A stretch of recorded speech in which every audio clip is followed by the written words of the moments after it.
こんにちは。今回はこちらのギターを修理していきたいと思います。まずはバラして状態を確認していきます。ヤフオクで落札したジャンク品であり、傷、汚れがひどく、音も出ない状態です。あと、届いてから5年間も放置しており、ホコリがかなり蓄積しています。5年分のホコリを拭き取ると、わりかし綺麗に見えますが、こんな感じの塗装割れが数箇所ある状態なので、塗装を全部剥がして再塗装をしていきます。ボディの縁にあるバインディングは欠けているので交換していきます。ネックは塗装が収縮してパキパキになっているのでこちらも全剥がし。フレット残りもほとんどなく指板がデコボコしているのでフレット交換と指板修正。インレイのプラスチックも収縮して隙間ができているので交換します。ペグについてはまだ使えそうなのですが実用性を考えて新しいものに交換していきます。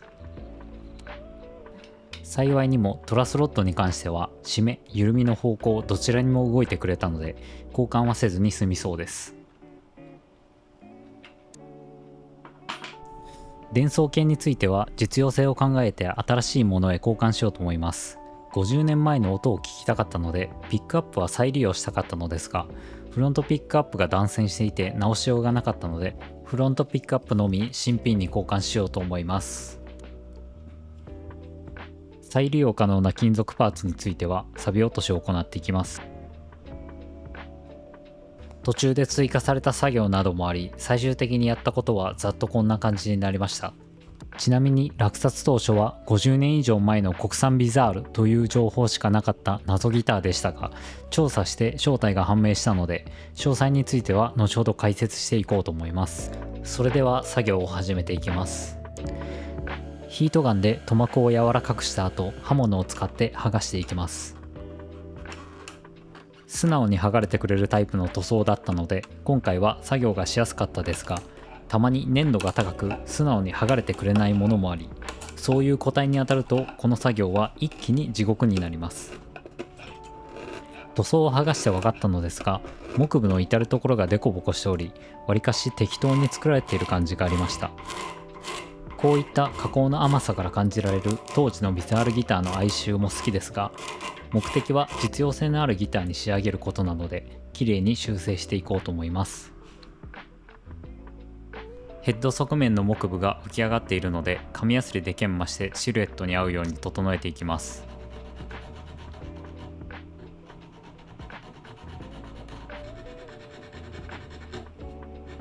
このような感じに修正できました。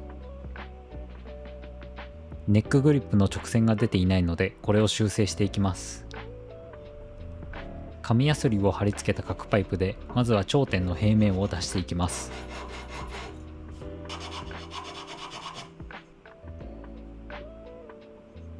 続いて側面を鉛筆で黒く塗り鉛筆跡が消えるまで道角方向に動かして研磨していきます。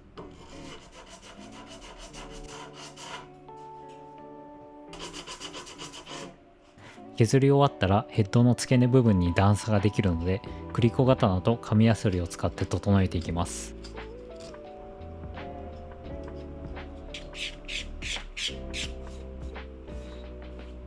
ネックポケット部分の平面も出ていなかったので修正をしていきます。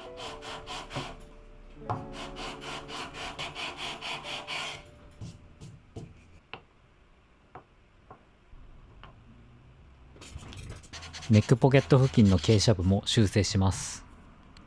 全体を紙やすりで研磨してネックグリップ形状の修正が完了です。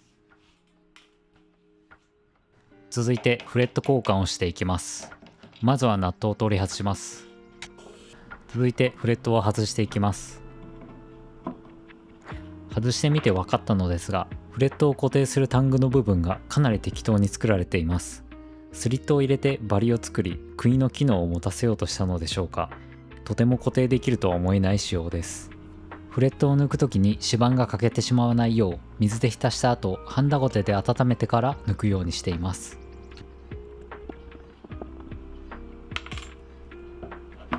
指板のインレイを外しておきます。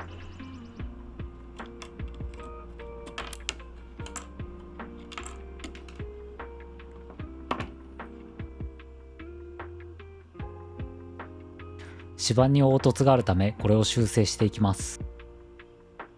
指板 R のサンディングブロックに紙やすりを貼り付け削っていきます。途中で平面の状態を確認しながら進めていきます。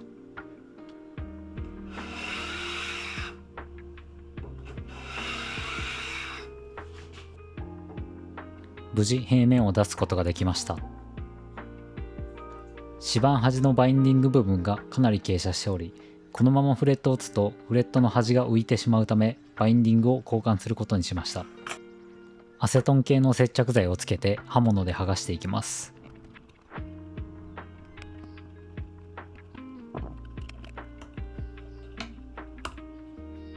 新しいバインディングを作っていきます。元のバインディングと同じ白黒白のレイヤーにしました。接着剤でくっつけてマスキングテープで固定します。出来上がりはこんな感じです。バインディングを接着する前にネックグリップにあった大きなへこみを修正する必要があります。濡らした木片をヒートガンに温め形状を曲げていきます。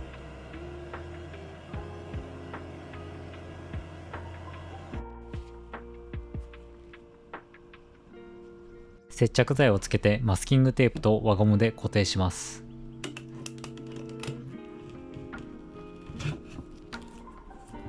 接着が完了したらのみカンナ紙やすりを使って余計な部分を削っていきます。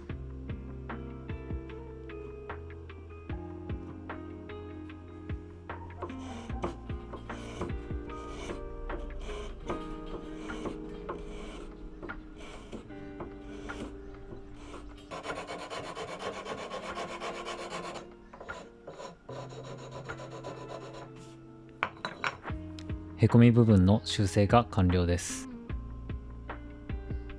バインディングを接着していきます。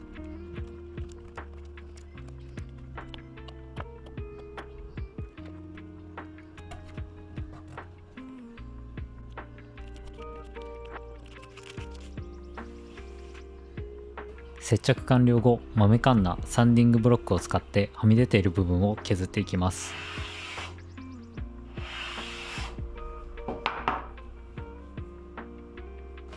続いてインレイを交換していきます。糸のこで適切な大きさにカットし、紙やすりで形を整えていきます。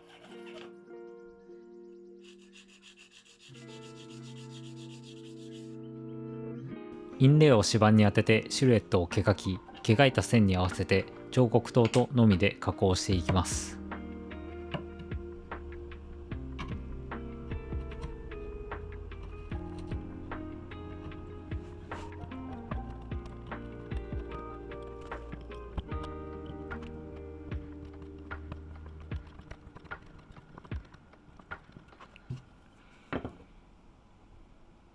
接着には二液性の接着剤にローズウッドの粉を混ぜたものを使っていきます。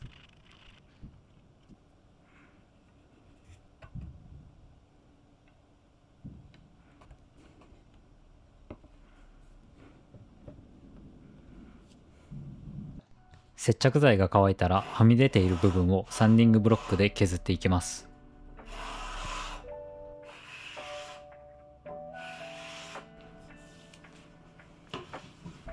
続いてフレットを打ち込んでいきます。まずは指板の幅に合わせてフレットを切っていきます。フレットタングを専用のニッパーで切っていきます。専用といってもホームセンターで買えるハンディニブラーに溝を掘っただけのものであり、簡単に作ることができます。タングを切断したらフレットを打ち込んでいきます。まずは端から打ち込んでいき、その後全体を打ち込んでいきます。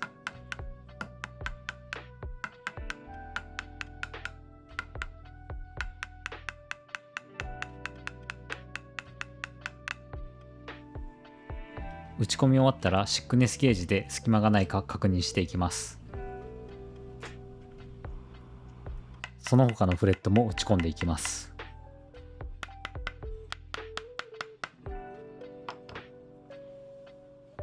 フレットを打ち終えたら瞬間接着剤をフレットの溝に流し込んでいきます。室温度の変化による木の収縮膨張によってフレットが動いてしまわないように接着剤は毎回つけるようにしています。のみで指板についた接着剤を剥がしていきます。微妙に残っているところは生地調整の時に紙やすりで消していきます。フレットサイドのはみ出ている部分を鉄やすりで削っていきます。指板サイドを削り終えたらフレットのすり合わせを行っていきます。まず角パイプを当てて大きく飛び出ているフレットを探し、そのフレットだけを削ります。これを弦の通り道6箇所で繰り返し、ある程度高さが揃った段階で全体を撫でるように削ります。角パイプを当てた時に全てのフレットとの間で隙間がなくなればすり合わせ完了です。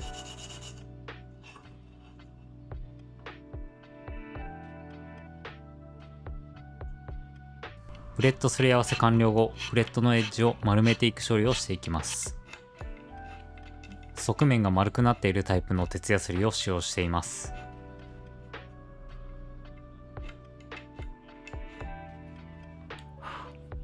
フレットすり合わせ後はフレットの頂点が削られて平らになっているので、これを丸めていく処理をします。油性ペンでフレット点面を塗りつぶし、専用のヤスリを使って頂点を作っていきます。油性ペンの跡が細い1本の線になるまで削っていきます。ナットを作っていくので取り付け位置をきれいにしていきます。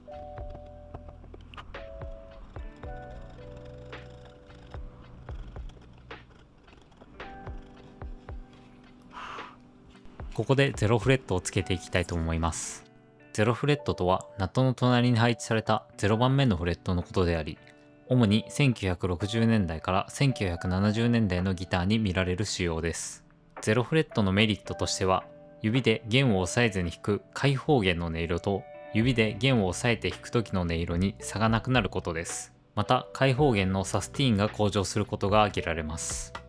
これはなぜかというと、通常のギターでは開放弦を弾く時の弦の振動の支点となるのは牛骨製であるナットとなりますが、ゼロフレットのギターでは金属製であるフレットが支点となるためです。デメリットとしては、他のフレットと違い常に弦を支えている状態であるため、フレットの消耗が早いという点です。そのデメリットを考慮して高度の高いステンレス製のものを使用しました。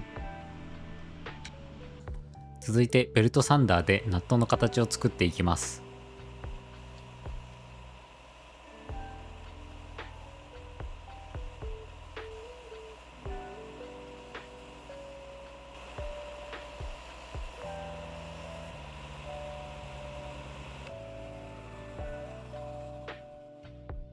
ナットを両面テープで接着して溝を作っていきます。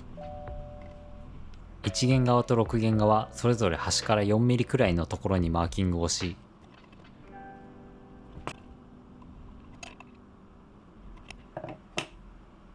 等間隔に弦の位置をマーキングできるジグを使い、2から5弦分を書いていきます。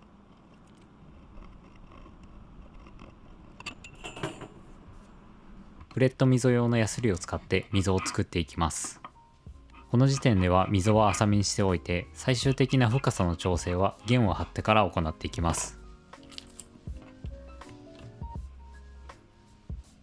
続いて新しいペグ用のネジ穴を加工していきます。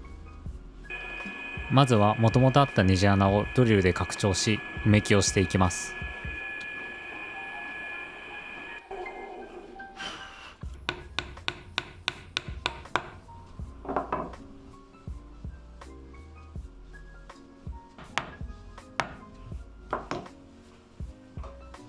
ボンドが乾いたら飛び出ている部分をカットし、豆カンナ紙やすりで面を合わせていきます。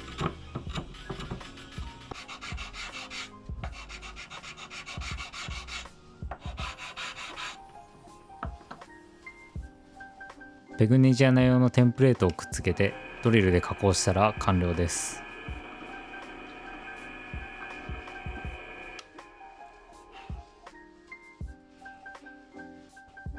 再びボディに戻り、ボディ側のバインディングを交換していきます。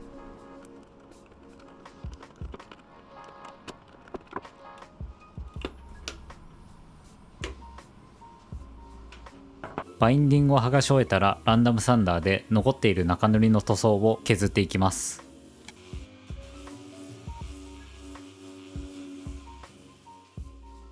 塗装を削り終えたらバインディング接着面を紙やすりできれいにしていきます。またまたびっくりポイントを発見したのですが、おそらく加工ミスで木が欠けてしまったところがパテのようなもので埋められていました。修正方法がかなり適当ですね。ここは木片を使って修正したいと思います。一旦パテをこそぎ落とします。まず A4 コピー用紙の角を切り取って貼り付けます。鉛筆で線をなぞり、なぞった線に合わせてのみで溝の形を加工していきます。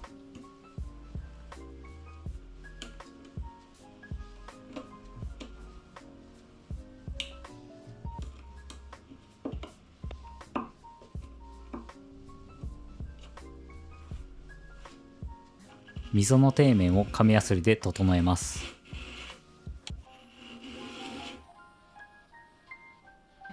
続いて埋め木用の木片を作っていきます。長方形の薄い木の板を濡らし、ヒートガンで温め形を作っていきます。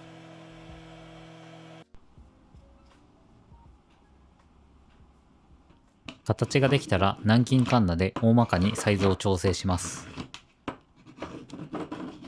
マスキングテープと輪ゴムを使ってボンド接着をしていきます。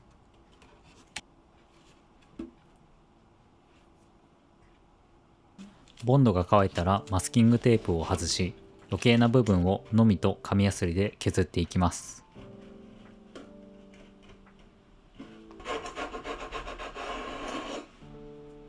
修正後はこんな感じになりました。それではバインディングを接着していきます。カーブがある箇所はバインディングのまっすぐに戻ろうとする応力でうまく接着ができないので、あらかじめバインディングを熱して形を作ってから接着をします。接着をしていきます。ボディ側のバインディングは内側から黒白黒白黒白の6層になっており、接着するのがかなり大変でした。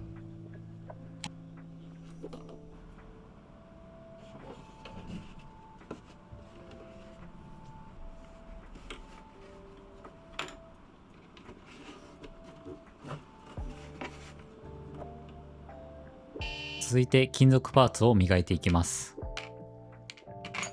まずはネジザウルスリキッドを使って錆を落としていきます。中性でありメッキへのダメージもないのでこれを使っています。液に浸して1時間ぐらい放置しました。サイズの大きいトレモロユニットはジップロックに入れて浸していきます。ここで一旦このギターの詳細について説明をしておこうと思います。このギターはファーストマンというブランドのバードランドスペシャルというモデルです。あまり知名度が高くなく、おそらく知らない人が多いギターだと思います。このギターの詳細を説明する前に、動画の冒頭から言っているビザールギターとは何なのかについて説明をしておきます。ビザールギターとは1960年代から1970年代にかけて日本で生産された独特なデザインをしたギターのことを指します。1960年代の日本ではベンチャーズをはじめとした海外バンドの影響によりエレキギターがブームになっていました。エレキギターの需要の高まりとともに日本の楽器メーカーはこぞって個性的なギターを生産しました。主要ビザールギターメーカーであるテスコのスペクトラム5やグヤトーンの LG200 などはその時代のビザールを象徴する名機として現在でも根強い人気を誇っています。その中で今回のファーストマンは1967年頃から1969年頃のわずか2、3年ほどしか製造されておらず、市場への流通もテスコやグヤトーン等の主要メーカーと比較してかなり少ないものと思われます。当時のファーストマンのカタログを見てみると、こちらのバードランドスペシャルはセミアコースティックと書いていますが、実際はセンターブロックが入っていないフルアコースティック構造になっていました。値段は25,000円。当時の大卒初任給が約3万円くらいだったと思うので、割といい値段するものだったんですね。綺麗に復活させてあげましょう。続いてネジザウルスリキッドで取りきれなかったサビをピカールで取っていきます。あまり磨きすぎるとメッキが剥がれてしまうので、そこを気をつけながら作業していきます。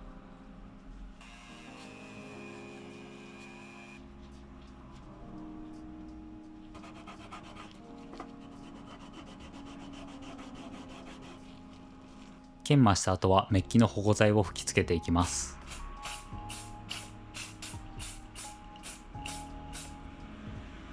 磨き終わりはこんな感じになりました。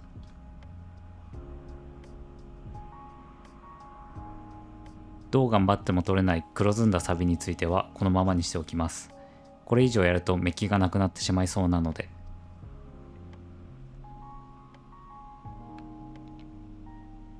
続いてジョイントプレートのズレを修正していきます。やはり加工が甘く、ジョイントプレートがパッと見でわかるぐらいまっすぐになっていませんでした。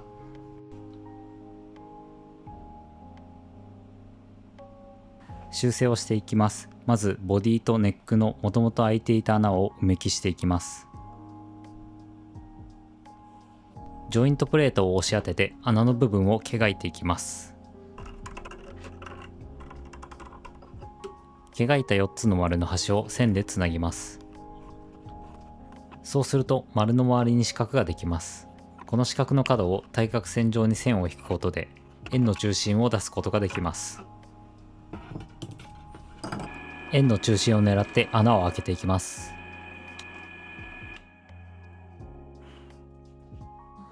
続いてネック側の穴を開けていきます。ネックとボディをクランプで留め、ボディ側の穴と同じ径のビットを使い、ドリルを使って少しだけ切削します。その後 3mm 径のビットを入れて、先ほど切削したドリル跡にはまる箇所を探り、はまる感触があったところで切削をしていきます。切削が完了したらビスを取り付けます。無事まっすぐに修正することができました。ここで新たな問題が出てきました。フレット頂点に定規を当てて確認してみたところ、ブリッジの位置が高すぎることが分かりました。ブリッジの位置を一番下に下げてみても定規を超えない位置にあります。ギターの弦はこのブリッジによってボディに固定されており、ブリッジを上下することで弦の高さを調整することができます。ブリッジ位置を最下部にしてもフレット頂点を延長した定規がブリッジの高さを超えないということは、弦の高さがここの距離以下にできないということになります。これを解決するにはフレット頂点の延長線の位置を上に上げる必要があり、ネックを仕込む角度を変える必要があります。3mm 厚のプラスチックの破片をネックポケットの最深部にかましてみたところ、ちょうど良い高さになりました。これと同じ傾斜をネック側のジョイント部に作っていきます。まずは再びネックのビス穴を埋め木します。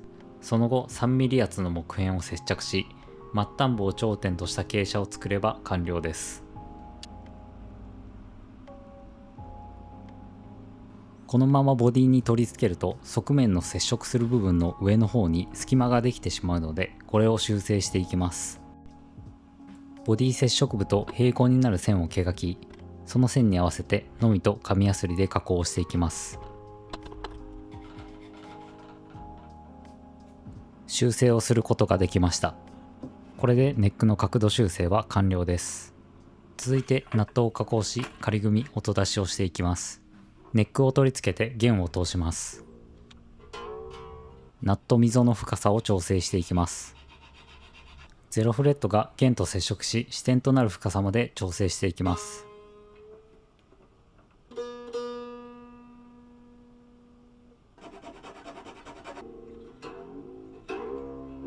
深さの調整ができたらナットを瞬間接着剤で接着します。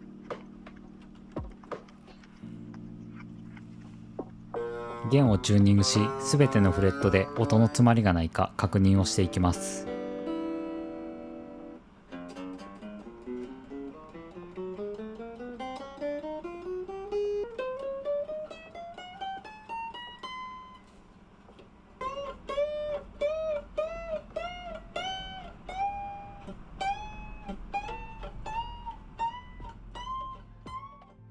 続いてフレットを磨いていきます。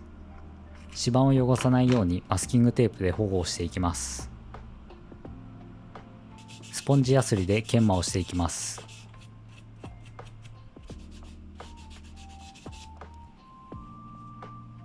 ピカールをつけて布で磨いていきます。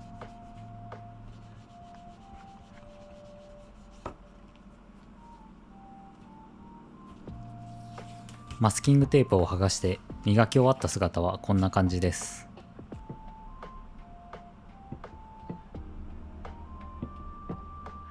ご覧の通りバインディングが飛び出た部分や接着剤が垂れているところ、加工の傷などが残っている状態なので、塗装作業に入る前にこれらを紙やすりやスクレーパーで削ってきれいにしていく作業を行います。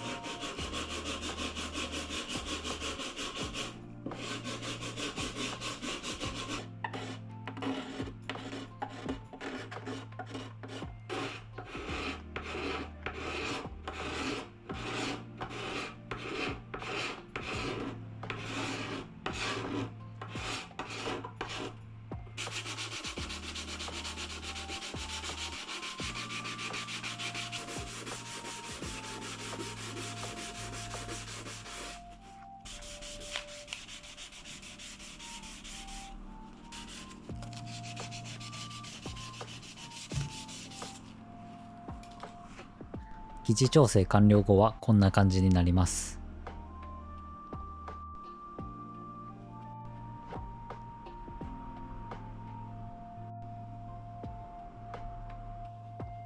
それでは塗装に入っていきます。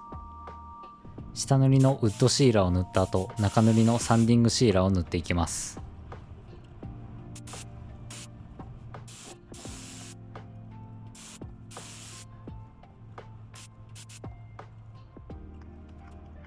厚めに塗る意識で塗った直後、塗面にしっかりと艶が出るよう吹き付けていきます。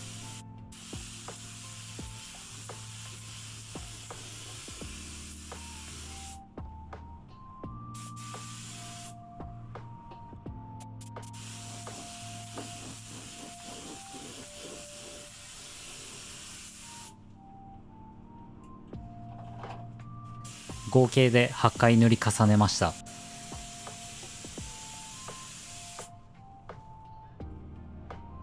1日乾燥させた後、紙やすりの400番と600番で塗面を研磨していきます。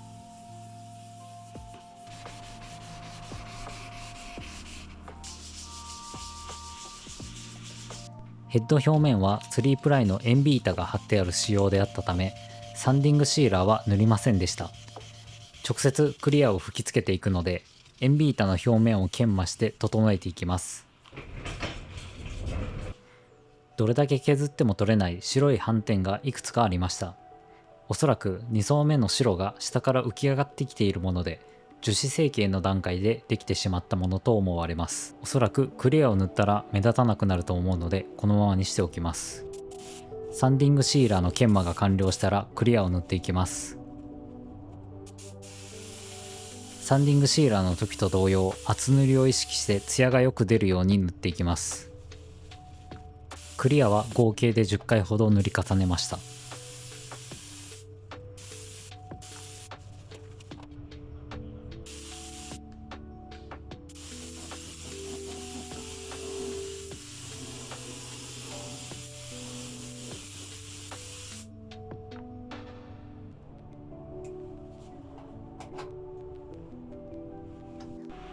こでちょっとしたトラブルが発生しました。ネックの塗装面の一部が白濁してしまいました。おそらく湿度が高い日に塗装をしてしまったため、塗料が乾燥しきらず白化したものと思います。耐水ペーパーの1000番、1500番で白化した箇所を研磨し、コンパウンドで艶を出したら無事消すことができました。大事に至らなくてよかったです。ちょっと分かりづらいかもしれませんが、ビフォーの方は縁の部分が若干白くなっていると思います。クリア完了後2週間ほど乾燥をさせます。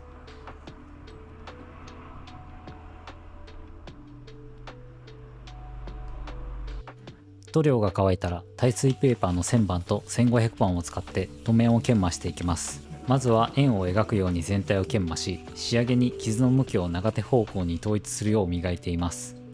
こうすることで研磨の傷をできる限り目立たなくする狙いがあります。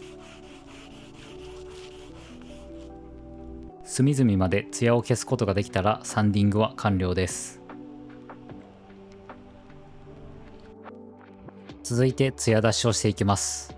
スポンジポリッシャーに羊毛のバフを取り付け、それを電動ドリルで回しています。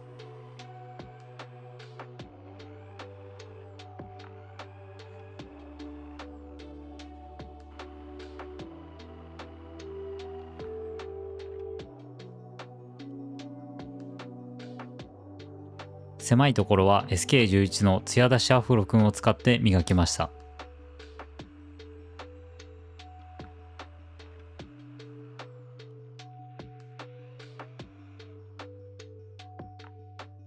艶出し完了後はこんな感じです。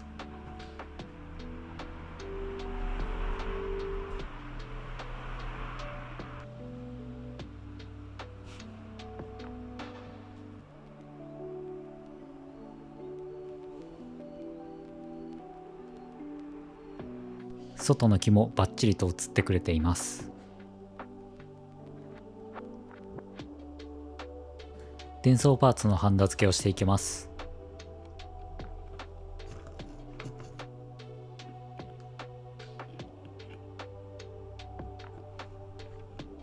配線完了後はこのような感じになりました。アッセンブリを組み込んでいきます。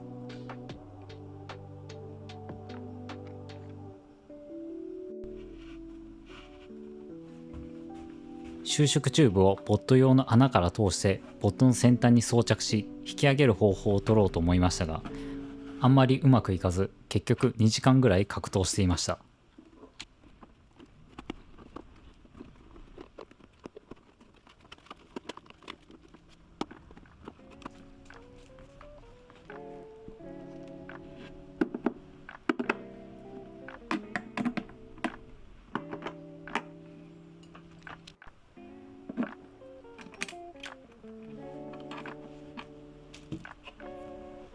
フロントピックアップはローズウェルのゴールドフォイルタイプのものに交換したのですが、ピックアップを乗せるエスカッションがなかったので、ピックガード用のエンビータを加工して自作しました。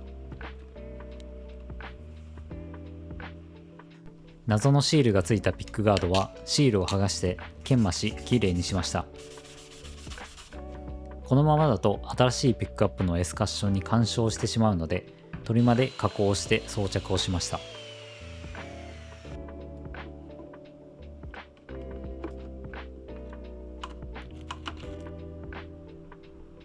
その他のパーツを組み込んでいきます。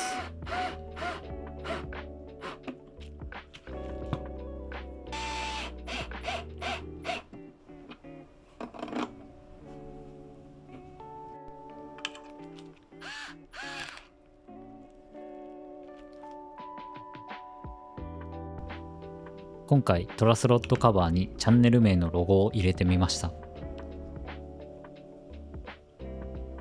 弦を張っていきます。ノブを取り付けたら完成です。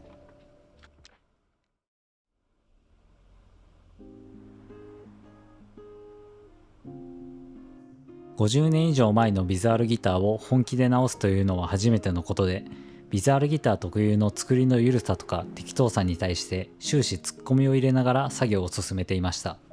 それはそれで面白かったです。この後弾いている様子を映しますが、かなりピカピカで新品のギターのような見た目をしているのに、音はかなり渋いというか、古くて貫禄のある音がするんですよね。この感覚もなかなか新鮮でした。あとこのバック面の木目もめちゃめちゃかっこいいですよね。あんなボロボロの見た目のギターの中からこんな綺麗な木目が出てくるってやっぱりロマンありますね。ネックの木目もなかなか独特で面白いですよね。補修のために木片を接着したところはこんな感じになっています。これもこれで修理した感があって見た目として面白いんじゃないかなと思います。ボディ側の修正部はこんな感じです。左半分のところが生地調整の時に削れてなくなってしまいました。ここも独特な見た目になりましたね。ヘッドにあるロゴがついていたと思われるビス跡はあえて残しておきました。いつかファーストマンのロゴを手に入れた時につけれるようにしておきます。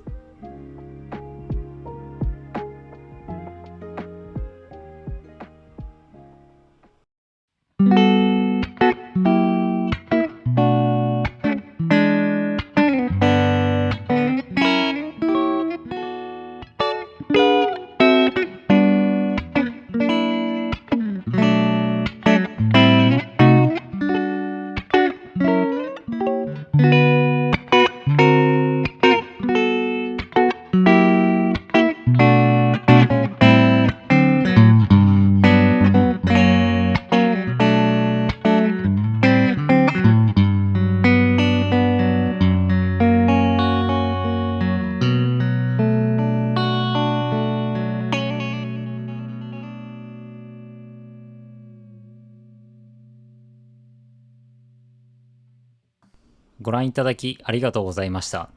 今後の制作の励みになりますので、チャンネル登録をいただけると嬉しいです。